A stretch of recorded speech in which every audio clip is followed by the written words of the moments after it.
a colocar sua ênfase nas pessoas e não nas coisas, onde o mais importante não é o dinheiro, não é a administração, não são as coisas, nem um grupo grande de ministérios, mas são pessoas, são almas. Quando a gente pensa em igreja, a gente não pensa diretamente numa administração de coisas, a gente pensa no pastoreio e no cuidado de pessoas. E nos nossos grupos de crescimento, a gente vem trabalhando isso, né? A treliça e a videira. Não faz sentido a treliça, não é? Que é aquela estrutura de madeira que às vezes é tão caprichada, né? E a pessoa que constrói aquilo no quintal, sei lá, no seu sítio, na sua chácara, não tem sentido nenhum uma treliça muito forte, muito bem organizada, se não tiver nela videira, o organismo vivo. Então, a igreja precisa pensar nisso. E a gente olha para Atos, a gente se depara com essa situação. E o texto vai dizer que a igreja ia crescendo. E ia mesmo. Não é? A igreja ia crescendo, e aí eu penso que quando a igreja cresce, as necessidades crescem juntamente, talvez proporcional a esse crescimento. Uma vez eu estava conversando com um pastor, e ele visitou a igreja lá onde a gente estava, conversou com a gente, viu o que estava acontecendo, a igreja estava, Deus estava abençoando, estava crescendo, e aí ele viu algumas questões, por exemplo, os grupos de crescimento, e aí ele levou a ideia lá para o conselho da igreja dele, e falou, irmãos, poxa, eu tive na igreja, conversando com os amigos, pastores, estão trabalhando assim, grupos de crescimento, discipulado, a igreja tem crescido. Aí um presbítero virou para ele, pastor, não traz isso aqui para a igreja não, dá muito trabalho esse negócio de igreja grande dá trabalho, deixa do jeito que está mesmo, não é? Então a gente percebe que a igreja dá trabalho mesmo, quando ela cresce, envolve pessoas, a mim e a você. Então os problemas vão acontecendo, as necessidades realmente conforme a igreja cresce, e a gente vê isso muito claro aqui na igreja do Novo Testamento.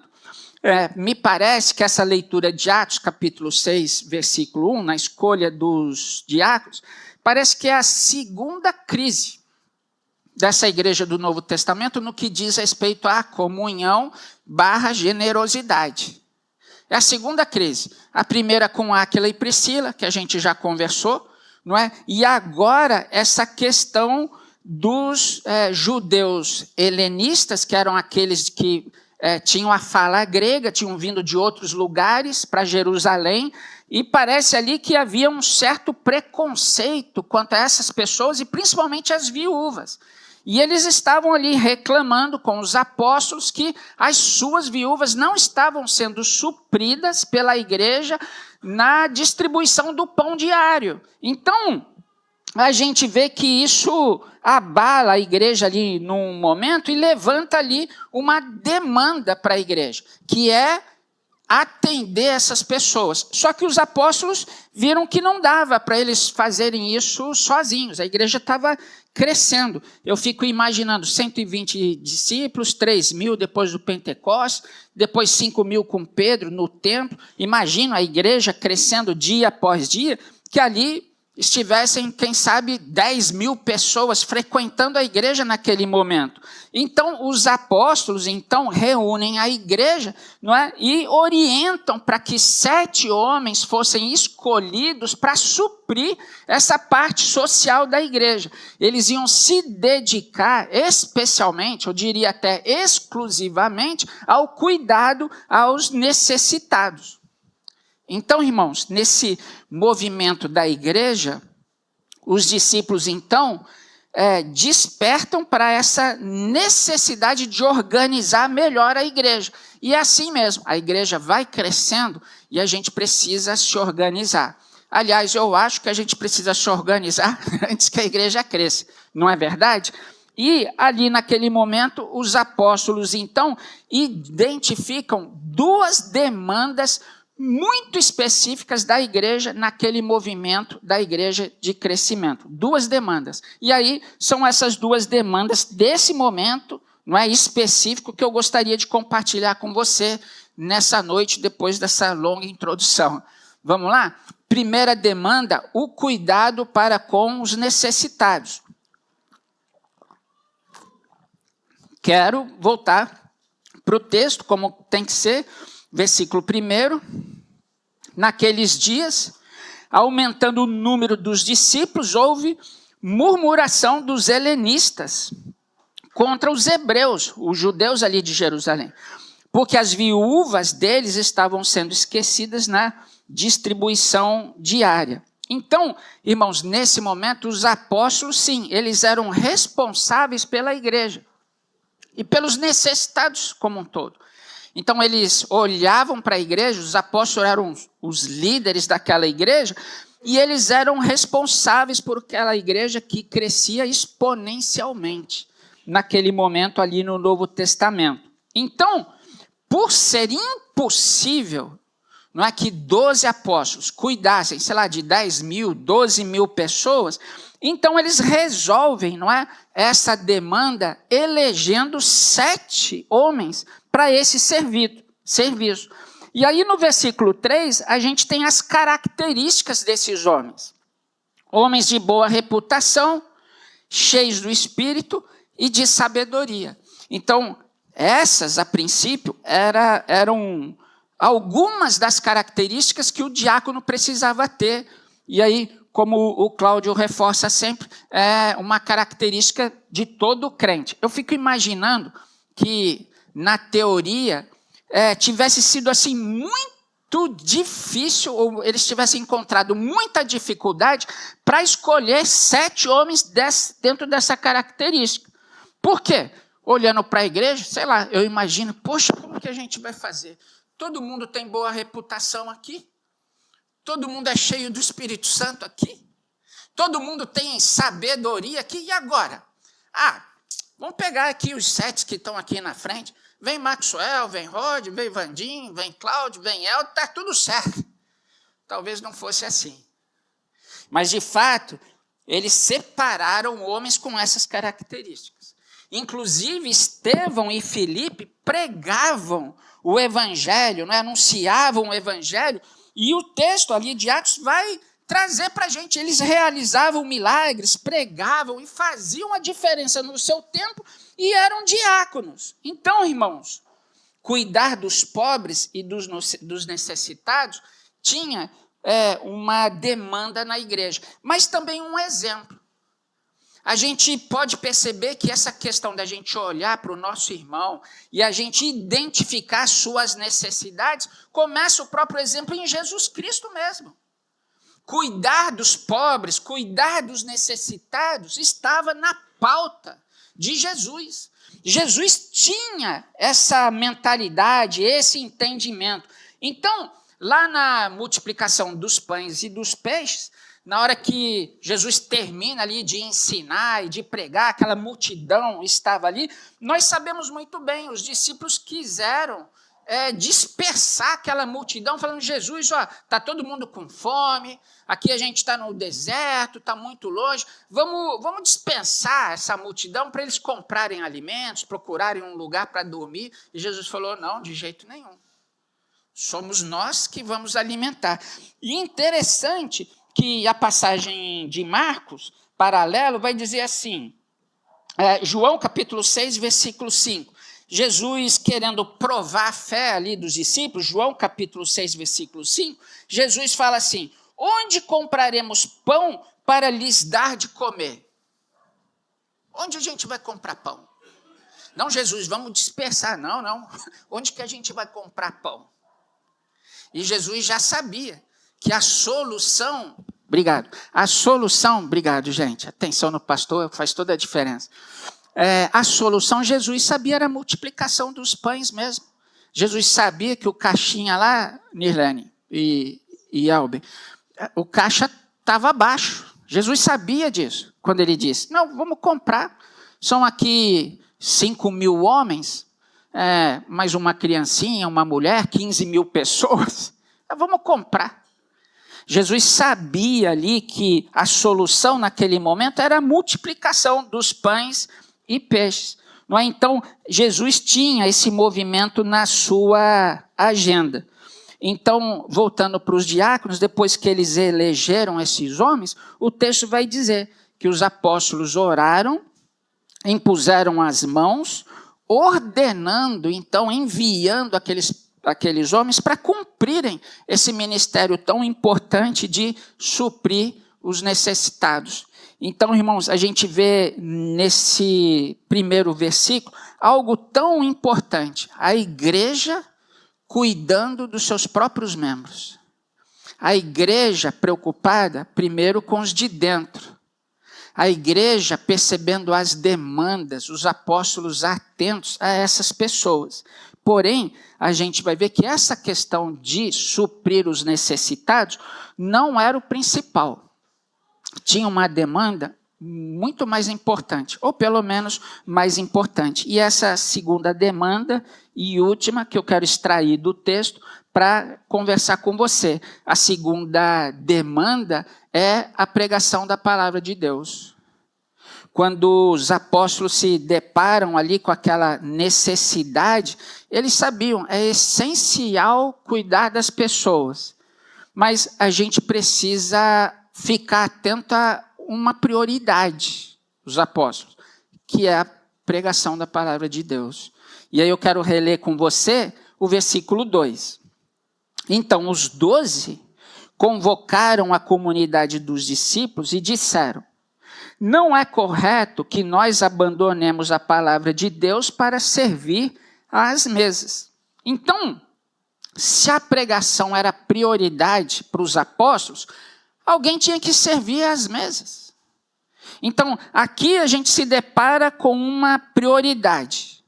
E a gente percebe que aqui acontecia o seguinte: enquanto os apóstolos pregavam a palavra de Deus, anunciavam a palavra de Deus, a igreja, no mesmo tempo, supria a necessidade das pessoas. Então, enquanto era pregado, as pessoas eram cuidadas. E aí, irmãos, é interessante que ao longo da história, a gente vê a igreja agindo assim.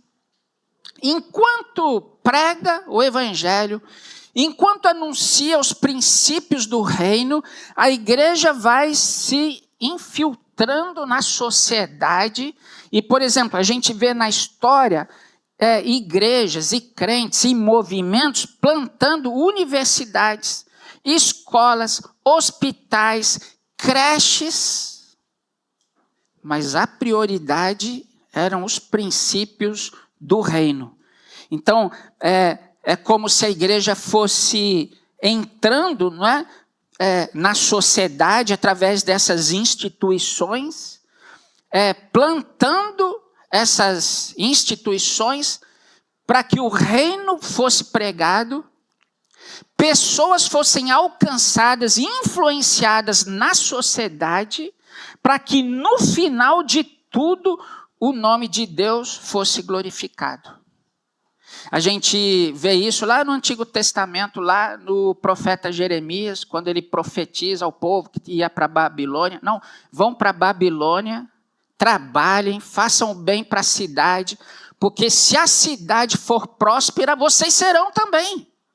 Então, a gente vê ao longo da história da igreja esse movimento da igreja para fora, a igreja fazendo a diferença na sociedade. Então, irmãos, nesse sentido, quando a gente estuda a história da igreja, no século XVII, aconteceu aquela migração dos puritanos, saindo da Inglaterra por conta da perseguição da igreja-estado, indo para a América do Norte.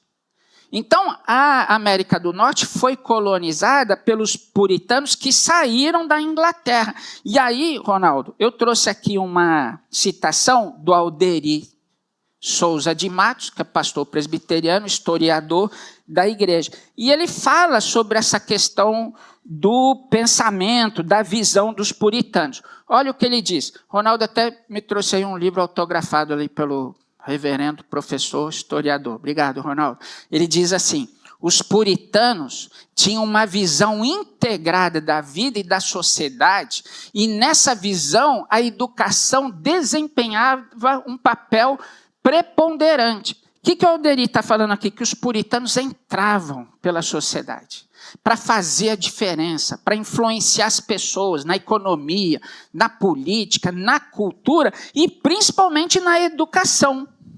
Então, coloca aí, Dudu, por favor, o próximo citação. Ele vai dizer o seguinte: a fim de preparar homens para o ministério, para o governo civil e para a vida profissional, os puritanos criaram muitos colégios, a começar de Harvard e Yale. Tá certo, Mari? Ou errei muito aqui? A Mari está bem na minha frente. Jesus.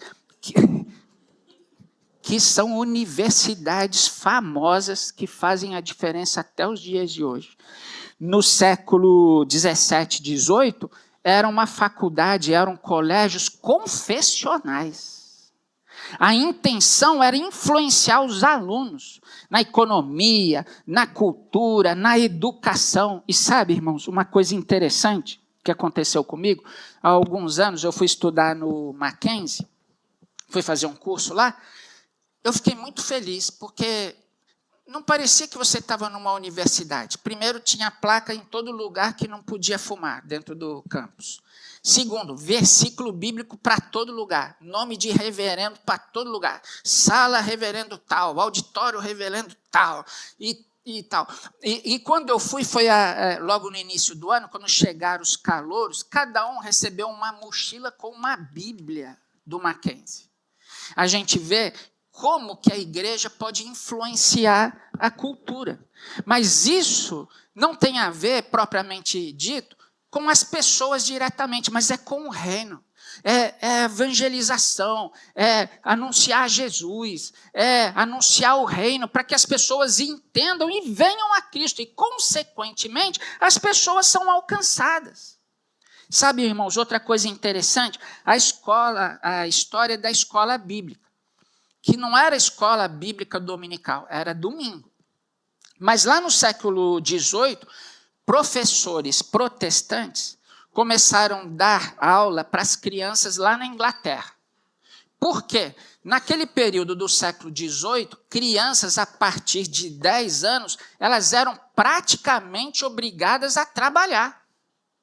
Depois da era industrial, que houve um movimento, não é que aí passou a idade de 10 para 16 anos. Mas no século XVIII, crianças de 10 anos trabalhavam nas fábricas.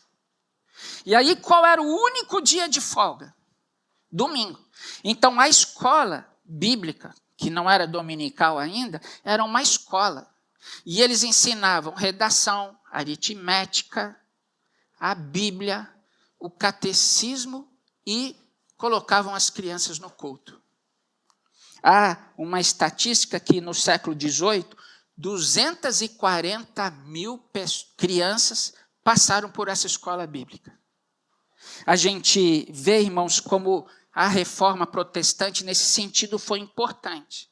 Porque a reforma protestante recolocou a Bíblia na mão do povo e no centro da vida das pessoas, no século XVI. E a gente vai ver como a reforma protestante, a Bíblia na mão das pessoas, as pessoas instruídas na palavra, como isso vai mudando a sociedade como um todo.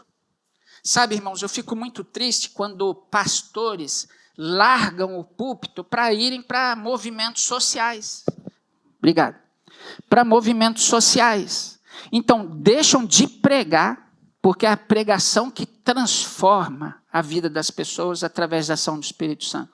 E saem para protestar, fazer protesto, fazer greve.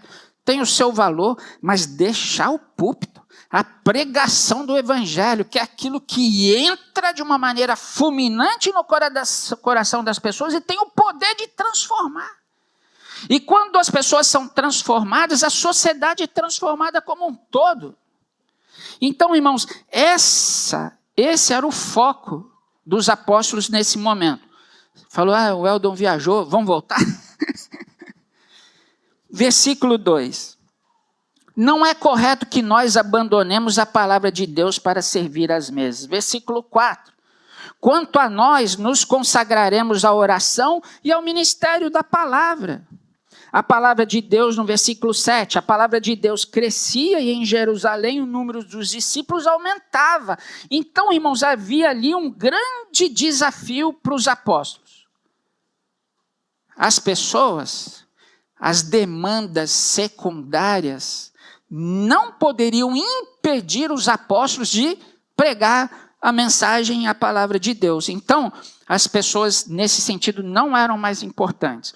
O corpo não mais importante do que a alma das pessoas. E a gente vê, irmãos, os discípulos sendo levados tantas vezes para o sinédrio, a gente viu aqui, e presos, e açoitados, e solta, prende de novo, e solta de novo, açoita, saiam daqui, não preguem nesse nome. E os discípulos felizes, porque eles estavam pregando em nome de Jesus. E a gente vai ver a história desses homens, nós sabemos, foram todos martirizados por conta desse evangelho, com exceção de João, possivelmente. Como a demanda social, a falta de alimento no meio da igreja, poderia impedir os discípulos de continuarem pregando o evangelho. E eles dizem, não está correto isso, a gente deixar a palavra para cuidar da mesa. Sabe, irmãos, tem uma frase, põe aí, do Martyn Lloyd-Jones, que é um teólogo importante, ele diz assim, falando especificamente sobre esse texto: colocar o homem no centro foi uma tentação muito sutil para a igreja apostólica.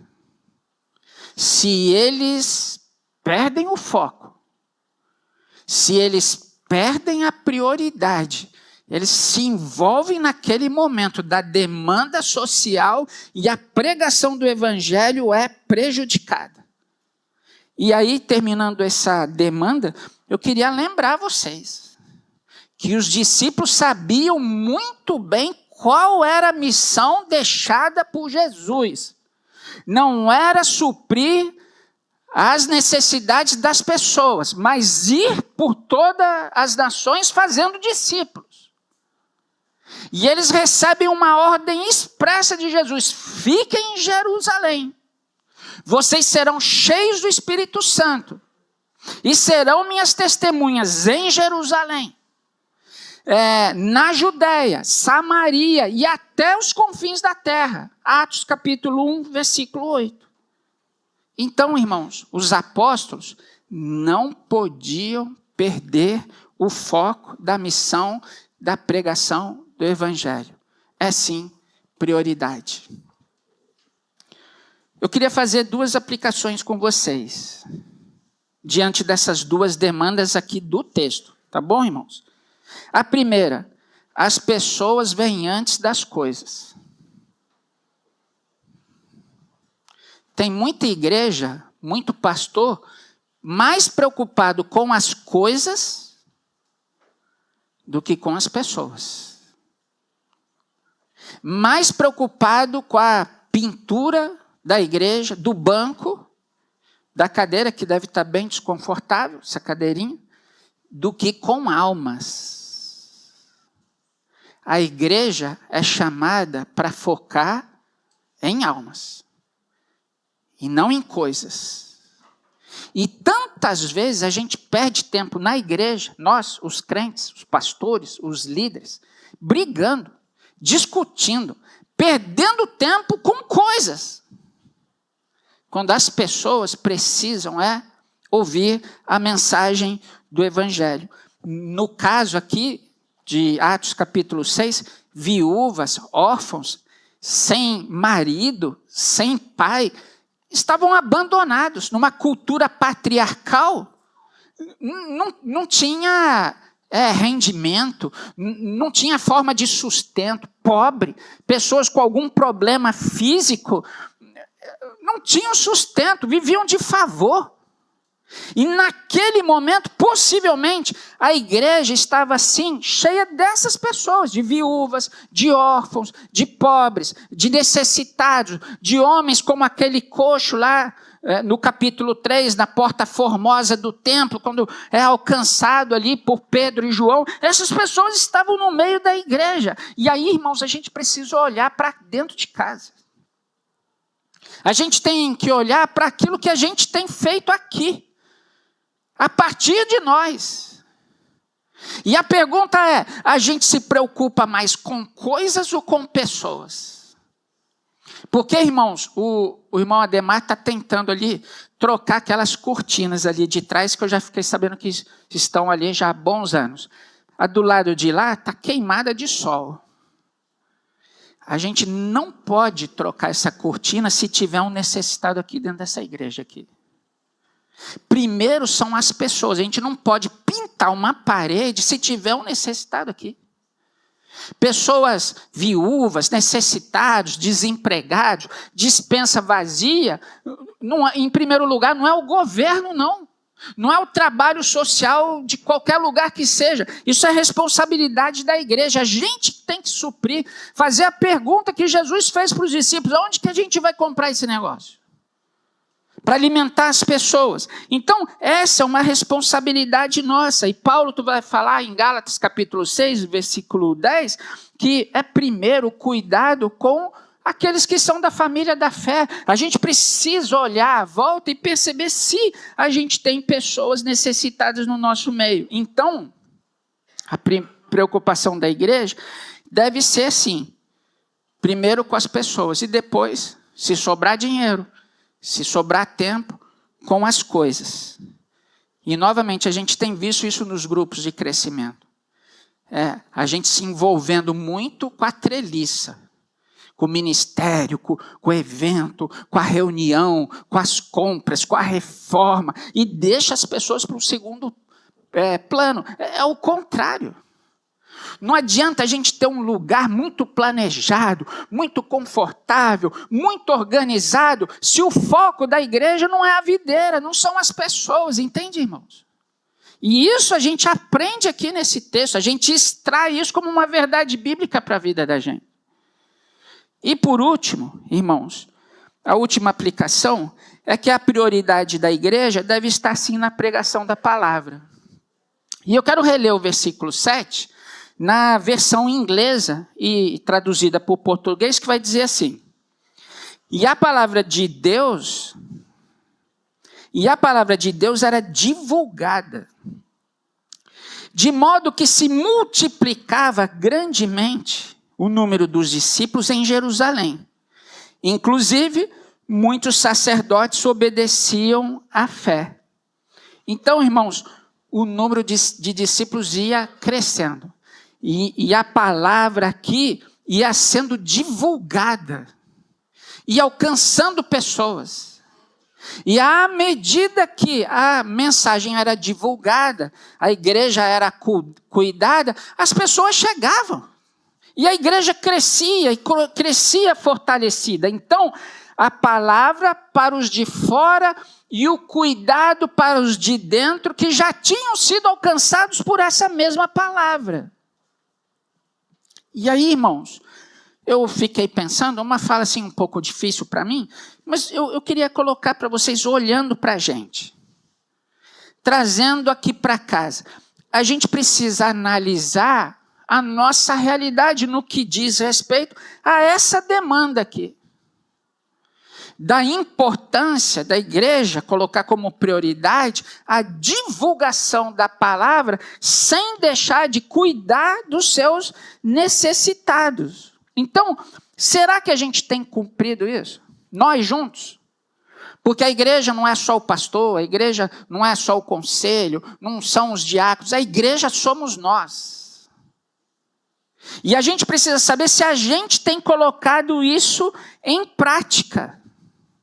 Sabe, irmãos, eu já passei por algumas igrejas onde a igreja espera que o pastor faça tudo. E a igreja fica esperando que o pastor faça, simplesmente porque olha para o pastor e vê o pastor como um empregado. Não, a gente dá o dízimo, a gente paga o pastor e o pastor tem que fazer. Sabe, irmãos, eu conheci, já disse em algum momento, um pastor, amigo, ele estava numa igreja e ele era obrigado pelo conselho a visitar toda a igreja todos os meses. E às vezes ele deixava de dedicar tempo à pregação da palavra, ao estudo, porque ele tinha que ir na casa da irmã, comer bolo de fubá e tomar café sem necessidade alguma.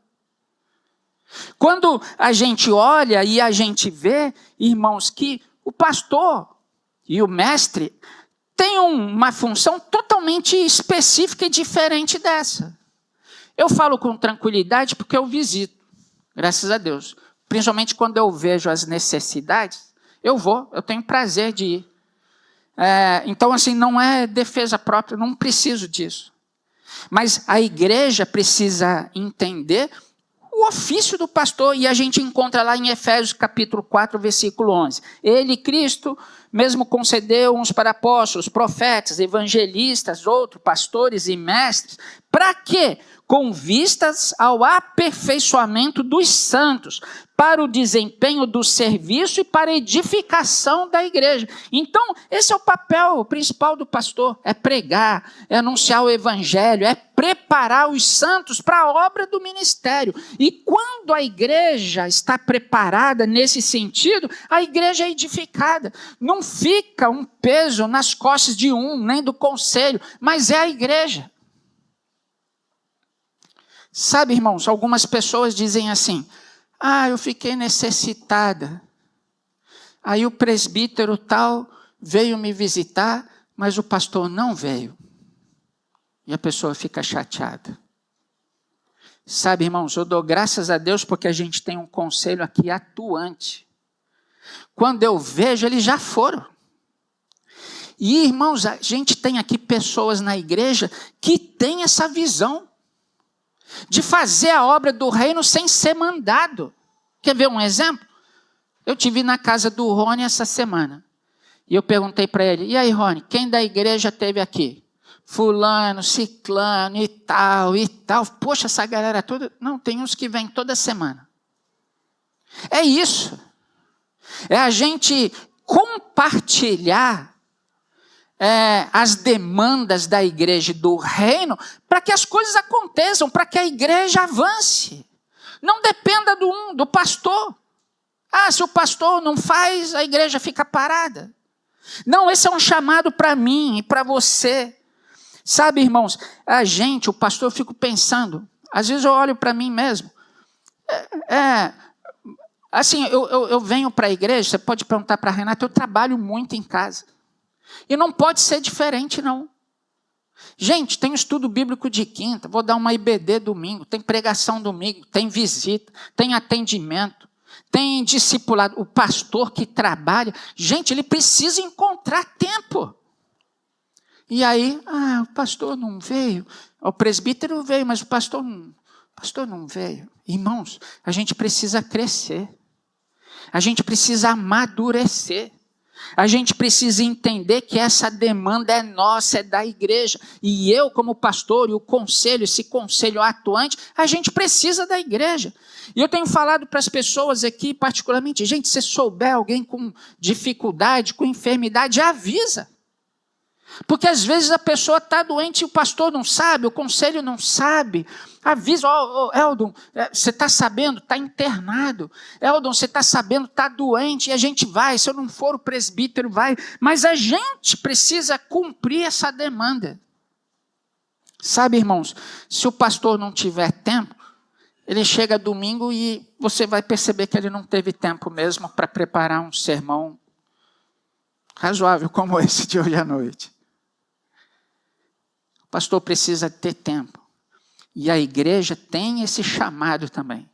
Então, enquanto o evangelho é anunciado, os necessitados são supridos. E a igreja sai por esse mundão afora, influenciando as pessoas através dos princípios do reino.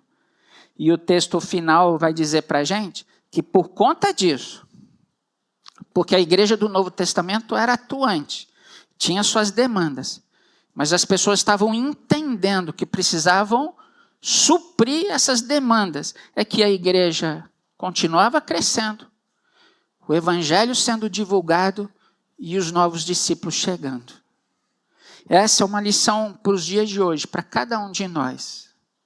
Eu me sinto muito feliz e tranquilo disso, não é em defesa própria. Me sinto amado aqui na igreja. me sinto cuidado pelo conselho, recebo o amor das pessoas.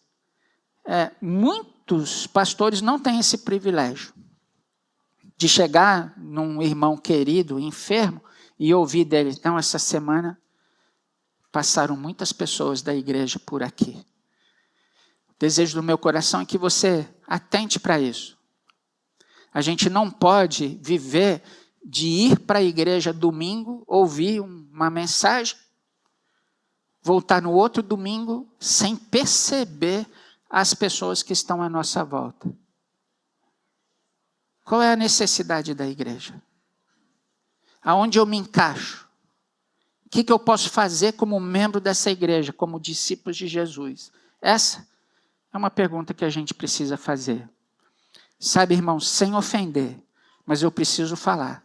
Se a gente vive essa vida de domingo à noite, talvez no outro domingo, quem sabe na IBD e vida segue, talvez nós estejamos consumindo aquilo que as pessoas podem nos oferecer. E a base do ensinamento de Jesus, ali no cenáculo, é serviço. A gente aprende com Jesus servir uns aos outros. Porque ele mesmo não veio para ser servido, ele veio para servir. E essa verdade precisa alcançar o nosso coração. E eu tenho dito lá para os irmãos, lá, os meus amigos do conselho, o serviço precisa ser a partir da gente. A igreja precisa me ver como pastor da igreja servindo de alguma maneira. E assim a gente cresce, a gente amadurece. A igreja é suprida e o evangelho é divulgado nesse bairro, nessa cidade, quem sabe por esse Brasil.